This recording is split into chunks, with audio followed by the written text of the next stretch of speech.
The easiest way to know whether or not somebody actually likes you is, do they produce or do they make up excuses?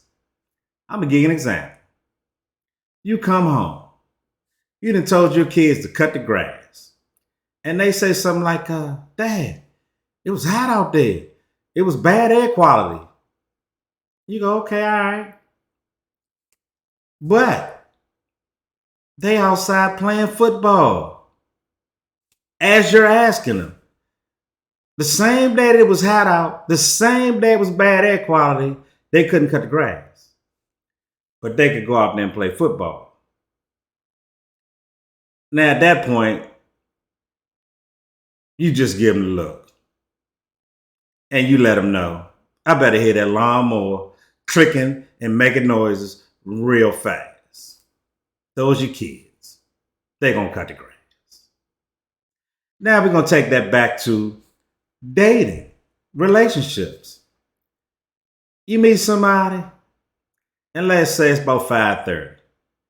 You call them, y'all talking.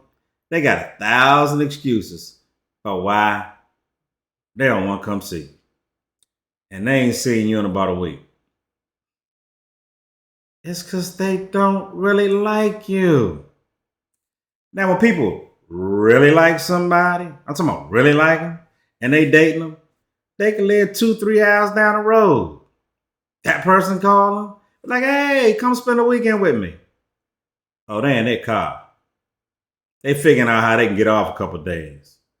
Because they like that person. If somebody like you, they actually produce. But if all you getting is a whole bunch of excuses about it's because they don't really like you. We're going to take this back to relationships. Let's say you're in a relationship and you telling your friends, look here, and I'm done with this. And you get them a drab story about how you and your folks was arguing and fussing, how you had a terrible weekend, how nothing went right, how the sex is just in the toilet. Now, you claiming this is the worst thing in the world. So people be like, well, what you gonna do? And you tell them, I'm out of there, I'm leaving. A week later, y'all done patch things up.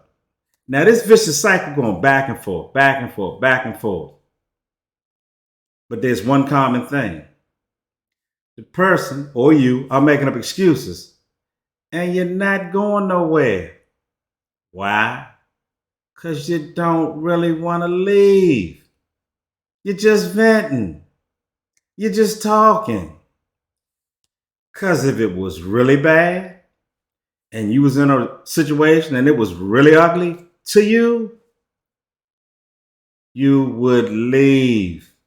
Wouldn't matter what the other person did. When you make your mind up that you done had enough, you ain't even got to talk to nobody.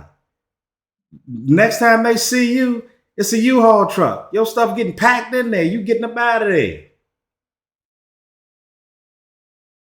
The main point is when things are really, really, really important to you, you figure out how to make it happen. You produce. When things not important to you or they not important to somebody else, they just make up excuses. Nothing gets done. Whole lot of venting, wasting everybody's time because it's not important. And that's a sure number one sign something's not important. You're hearing excuses about why it didn't get done. I'm going to change directions. On to another one. Adopting somebody's kids, on the surface level, it sounds great. Hoorah. You stepped up to the plate. You took a big step. Yes. But as far as business moves, it is a horror show. I mean, a real horror show.